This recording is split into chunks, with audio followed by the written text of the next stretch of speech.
മലബാറിലെ കുടിയേറ്റ കർഷകരുടെ അമ്മയെന്നറിയപ്പെടുന്ന പാപ്പാലിൽ മറിയാമ്മ ഉതുപ്പ് മരണപ്പെട്ടു. 116-ാം പിറന്നാൾ ഈയടുത്ത് കുടുംബത്തിനൊപ്പം ആഘോഷിച്ചതിന്റെ വാർത്തകൾ മാധ്യമങ്ങളിൽ നിറഞ്ഞു നിന്നിരുന്നു. പ്രായം നൂറ്റാണ്ട് പിന്നിട്ടതിന്റെ ആവശ്യതയൊന്നുമുണ്ടായിരുന്നില്ല.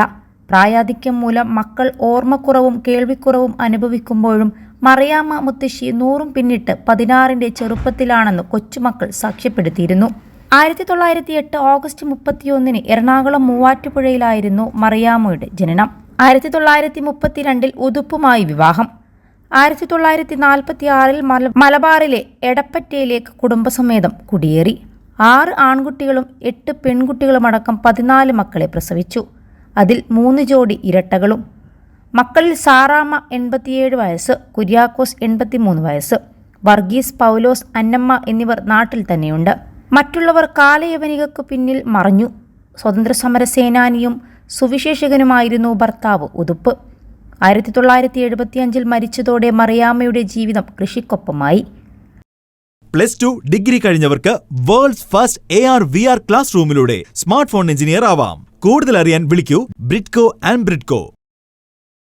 വന്യമൃഗങ്ങൾ നിറഞ്ഞ കരുവാരക്കുണ്ട് പ്രദേശം വെട്ടിത്തെളിച്ച് കുടിൽ പണിത് താമസമാക്കിയത് മറിയാമ്മയുടെ മനോധൈര്യം കൊണ്ട് മാത്രമാണ്. കാര്യമായ ചികിത്സാ സംവിധാനങ്ങളില്ലാത്ത കാലത്ത് വീടുകളിൽ പോയി സൗജന്യമായി പ്രസവമെടുത്തും മറിയാമ്മ മാതൃക കാട്ടി. പച്ചമരുന്ന് ചികിത്സയും സൗജന്യമായി ചെയ്തിരുന്നു. നിർധനരായ നിരവധി പേർക്ക് സ്വന്തം വീട്ടിൽ അഭയമേകി. ജാതിമതഭേദമില്ലാതെ എല്ലാവർക്കും തണലായ മറിയാമ്മക്ക് കുടിയേറ്റക്കാരുടെ അമ്മ എന്ന പേര് പണ്ടേ പതിച്ചു കിട്ടിയിരുന്നു. ചിട്ടയായ ഭക്ഷണരീതിയും കൃഷിയും പ്രാർത്ഥനയുമാണ് ആരോഗ്യരഹസ്യമെന്ന് മറിയാമ്മ പറയുമായിരുന്നു.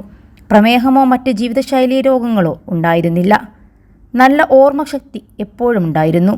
പഴഞ്ചൊല്ലുകളും കടങ്കഥകളും നാട്ടറിവുകളും അമ്മച്ചിക്കു മനപ്പാടമെന്ന് കൊച്ചുമക്കളും പറയുമായിരുന്നു. എല്ലാവരെയും സ്നേഹിച്ചാൽ ആയുസ് കൂടുമെന്നതാണ് മറിയാമ്മയുടെ തത്വശാസ്ത്രം.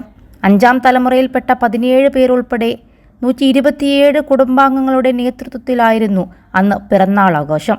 മറിയാമ്മയുടെ ജീവിതം 5 തലമുറ പിന്നിടുമ്പോൾ പോലീസ് ഉദ്യോഗസ്ഥർ, കൃഷിക്കാർ, പ്രവാസികൾ, അധ്യാപകർ, ബിസിനസ്സുകാർ, ബാങ്ക് ഉദ്യോഗസ്ഥർ, ഗവേഷകർ എന്നിവരെല്ലാം കുടുംബത്തിലുണ്ട്. അടുത്തിടെ വീഴ്ചയിൽ പരിക്കേറ്റതിനാൽ നടക്കാൻ ബുദ്ധിമുട്ടുണ്ടെങ്കിലും കാര്യമായ പരസഹായം കൂടാതെയായിരുന്നു ദിനചര്യകൾ നടത്തിപ്പോയിരുന്നത്. 21 ലക്ഷത്തോളം സന്തുഷ്ടരായ ഉപഭോക്താക്കളും 2 ലക്ഷത്തോളം തിമിര ശസ്ത്രക്രിയകളും പൂർത്തിയാക്കിയ മലബാറിലെ ഏക കണ്ണാശുപത്രി Al Salama eye hospital, hospital road, Perinthalmanna.